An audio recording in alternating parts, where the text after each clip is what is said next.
Hello guys चाहिँ ड्युटीबाट room जान लागेको होइन। आज चाहिँ छिटै जाँदैछु।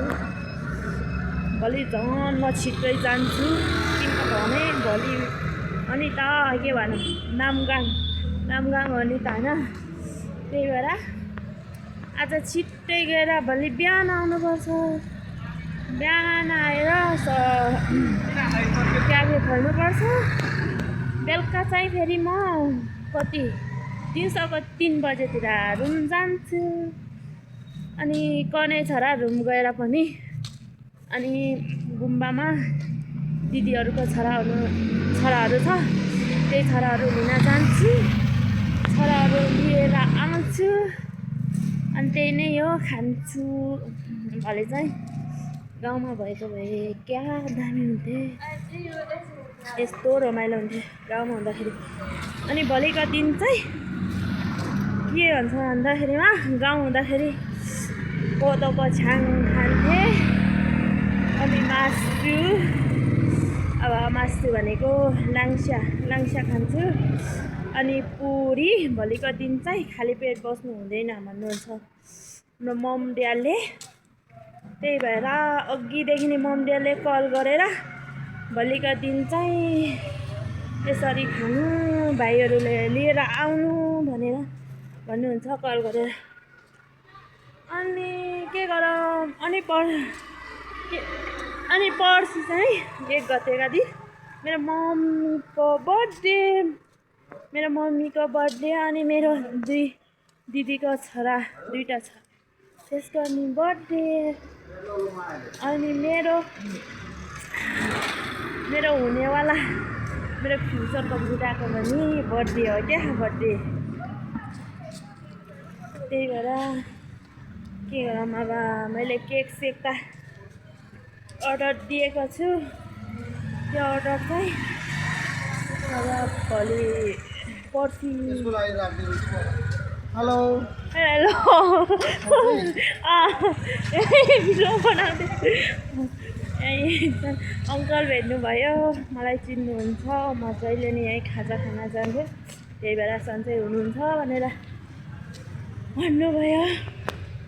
फाइनली यहीँ खत्र एउटा क्याफे खोलेछ क्या। अब बिस्तारै हामी यस्तै खतरा क्याफे खोल्छु नि त। अनि भोलि चाहिँ म यहीँबाट चिसोहरू लग्छु। भोलिका दिन चाहिँ अब कस्तो हुन्छ होला। हिजोतिर त किनभने मेरो भाइहरूको गुम्बाको छुट्टी दिँदैन भनेर म यति चिन्ता भयो कि यस्तो रुन मन लाग्यो कि अस्तिदेखि नै रुएको। आज चाहिँ त्यो गुम्बाको एकजना हाम्रो अङ्कलको छोरा हुनुहुन्छ क्या। त्यो छोराले मलाई कल गरेर बहिनी त्यो भाइ 2टैले लिन आउनु ल, भरि नामगाङको दिन छुट्टी छ लिएर जानु भन्नुभयो। अब आफ्नो पैसा सक्यो नि खुसी भइहाल्छ नि होइन। अब मलाई साथी हुन्छ नि त अब खाने। भोलि त सँगै खाने साथी हुन्छ नि त किनभने एक्लै छ नि होइन। भोलि पूर्णिका दिन चाहिँ एक्लै भयो भने त खत्तम हुन्छ क्या। अनि मेरो फेस चाहिँ यस्तै छ क्या, पिम्पल छ। अनि सनामसँग त अब हामी 4 जना हुन्छ क्या। 2टा दिदीको छोरा 2टा छ होइन। अनि अङ्कलको छोरा छ। अनि ग्यालबालसानमा त गाउँबाट दिदी आउनुहुन्छ।